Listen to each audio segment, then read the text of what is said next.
हम प्यार में पागल कर भी के शादी गे छियै हम प्यार में पागल कर भी के शादी गे मारबे में मारबौ गोली बन के अपराधी गे मारबे में मारबौ गोली।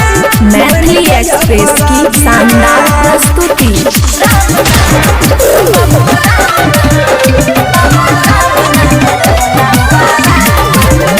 खुशी रिकॉर्डिंग स्टूडियो बलुआ।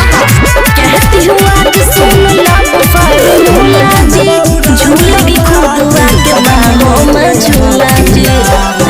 सुनिए ना सच बोल रहे हैं। अरे कहती हूँ आज सुन ला फॉर्मूला जी झूलेगी खुदुआ के बाहों में झूला जी। हर आइटम का देखो साबाद क्या तना हर आइटम का देखो साबाद क्या तना हम बाबू राम नाम जपना पाराय माल अपना बाबू राम नाम जपना पाराय माल अपना बाबू राम नाम जपना पाराय माल अपना स्वीट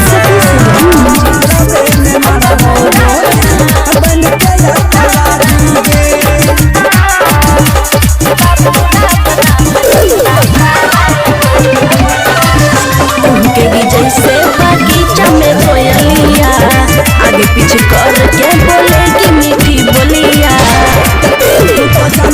बच के रहिएगा जरा। हाँ उनकेगी जैसे बगीचा में कोयलिया आगे पीछे करके बोलेगी मीठी बोलिया। कहीं खोपचा में जाके आराम करना कहीं खोपचा में जाके आराम करना बाबू राम बाबू राम नाम जपना पाराय माल अपना बाबू राम नाम जपना पाराय माल अपना बाबू राम नाम जपना पाराय माल अपना।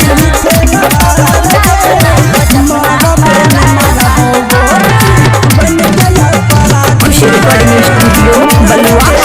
राजी से देखी करेगी ना माना दिल में जो प्यार है खोल के बताना। समझे समझ लीजिए।